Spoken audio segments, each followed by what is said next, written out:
بسم اللہ الرحمن الرحیم۔ نہج البلاغہ خطبہ نمبر 16، اردو ترجمہ حجت الاسلام علامہ مفتی جعفر حسین صاحب قبلہ علی اللہ مقامہ۔ یہ خطبہ اس وقت سے متعلق ہے جب مدینے میں تیسرے خلیفہ کے انتقال کے بعد لوگ آپ کے ہاتھوں پر بیعت کرنے کے لیے آ گئے، تو اس وقت مولا کائنات نے کہا مجھے چھوڑ دو، مجھے چھوڑ دو۔ تو پھر لوگوں نے امام علی کو مجبور کیا کہ آقا ہم آپ ہی کے ہاتھوں پر بیعت کر کے امت کا چوتھا خلیفہ آپ کو مانتے ہیں۔ جب بہت زیادہ مولا کائنات پر اشر پڑا تو انہوں نے خدا کو گواہ رکھا، اور اس کے بعد انہوں نے ہاتھ بڑھایا، اور یہ بیعت کا جو عمل ہوا وہ مسجد میں ہوا، مسجد النبوی میں۔ تو جب مدینے میں آپ کی بیعت ہوئی تو آپ نے فرمایا، یہاں سے خطبے کا آغاز میں نے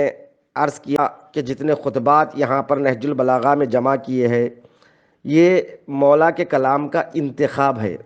خطبوں میں بھی انتخاب ہوا، یعنی مکمل خطبہ شاید سید رضی رحمۃ اللہ علیہ نے نہیں لایا طویل ہونے کی وجہ سے، لہٰذا درمیان سے لایا، ورنہ مولا کائنات جو بھی خطبہ شروع کرتے ہیں بسم اللہ سے، اور پھر حمد خدا اور درود محمد و آل محمد پر، پھر اس کے بعد اپنی بات رکھتے ہیں، مگر اکثر خطبوں میں ایسا درمیان سے کلام ہے، تو اس کا مطلب یہ ہے کہ آپ نے کلام کو درمیان سے شروع کیا ہے۔ اب یہاں سے خطبے کا آغاز ہے، ذمتی بما اقول رہینا، میں اپنی قوا کا یعنی اپنی طاقتوں کا ذمہ دار اور اس کی صحت کا ضامن ہوں۔ جس شخص کو اس کے دیدہ عبرت نے گزشتہ عقوبتیں روشن واضح طور سے دکھائی دی ہوں، اسے تقوی شبہات میں اندھا دھن کودنے سے روک لیتا ہے۔ تمہیں جاننا چاہیے کہ تمہارے لیے وہی ابتلاءات پھر پلٹ آئیں گے، وہی مصیبات دوبارہ پلٹ کر آئیں گے جو رسول کی بعثت کے وقت تھے۔ اس ذات کی قسم جس نے رسول کو حق و صداقت کے ساتھ بھیجا، تم بری طرح تہو بالا کیے جاؤ گے اور اس طرح چھانٹے جاؤ گے جس طرح چھلنی سے کسی چیز کو جاتا ہے، اور اس طرح خلط ملط کیے جاؤ گے جس طرح چمچے سے ہنڈیاں، یہاں تک کہ تمہارے اعلیٰ اور اعلیٰ، تمہارے ادنا اعلیٰ اور اعلیٰ ادنا ہو جائیں گے، یعنی جو تمہارے درمیان میں جو لوگ چھوٹے ہیں وہ بڑے، اور جو بڑے ہیں وہ چھوٹے ہو جائیں گے، جو پیچھے تھے آگے بڑھ جائیں گے، اور جو ہمیشہ آگے رہتے تھے وہ پیچھے چلے جائیں گے۔ خدا کی قسم میں نے کوئی بات میں نہیں رکھی، نہ کبھی کس بیانی سے کام لیا، مجھے اس مقام اور اس دن کی پہلے ہی سے خبر دی جا چکی ہے۔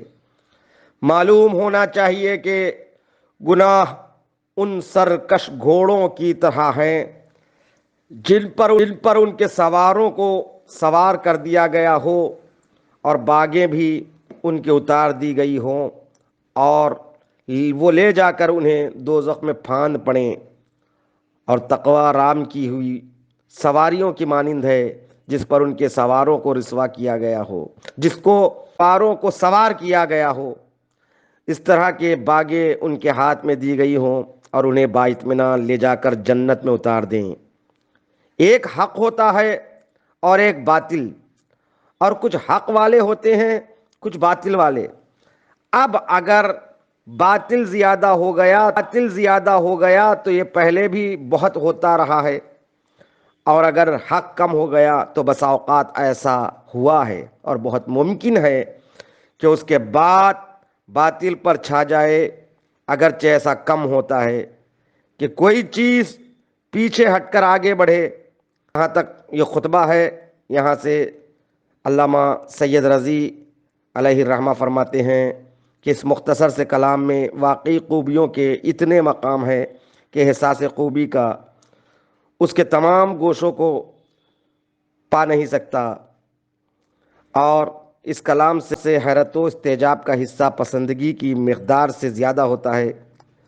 اس حالت کے باوجود ہم نے بیان کی ہے کہ اس میں فصاحت کے اتنے بے شمار پہلو ہے کہ جن کے بیان کرنے کا یارانہ نہیں، نہ کوئی انسان اس میں عمیق گہرائیوں تک پہنچ سکتا ہے۔ میری اس بات کو ہی جان سکتا ہے جس نے اس فن کا پورا حق ادا کیا ہو اور اس کے رگ و ریشہ سے واقف ہو، اور جاننے والوں کے سوا کوئی اس کلام کو نہیں جان سکتا۔ اب اسی خطبے کا ایک اور حصہ ہے، یہاں سے ہے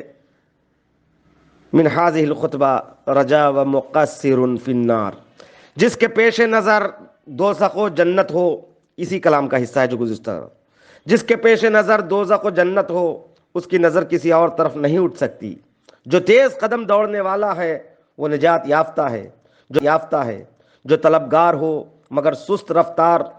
اسے بھی توقع ہو سکتی ہے، مگر جو ارادتاً کوتاہی کرنے والا ہو اسے تو دوزخی میں گرنا ہے۔ دائیں بائیں گمراہی کی راہیں ہیں اور درمیانی راستہ ہی صراط مستقیم ہیں۔ اسی راستے پر اللہ کی ہمیشہ رہنے والی کتاب اور نبوت ہیں، اسی سے شریعت کا نفاذ و اجرا ہوا اور اسی کی طرف آخر کار بازگشت ہے۔ جس نے غلط ادعا کیا وہ تباہ و برباد ہوا، اور جس نے افترا باندھا وہ ناکام و نامراد رہا۔ جو حق کے مقابلے میں کھڑا ہوتا ہے وہ تباہ ہو جاتا ہے، اور انسان کی جہالت اس سے بڑھ کر کیا ہوگی کہ وہ اپنی قدر و منزلت کو نہ پہچانے۔ وہ اصل و اساس جو تقوی پر ہو برباد نہیں ہوتی، اور اس کے ہوتے ہوئے کسی قوم کی کشت بے آب و خشک نہیں رہتی، کسی قوم کے کشت عمل بے آب اور خشک نہیں رہتی۔ تم اپنے گھر چھپ کر بیٹھ جاؤ، آپس کے جھگڑوں کی اصلاح کرو تو یہ تمہارے عقب میں ہے۔ حمد کرنے والا صرف اپنے پروردگار کی حمد کرے، اور بھلا برا کہنے والا اپنے ہی نفس کی ملامت کرے۔ والسلام ورحمۃ اللہ وبرکاتہ۔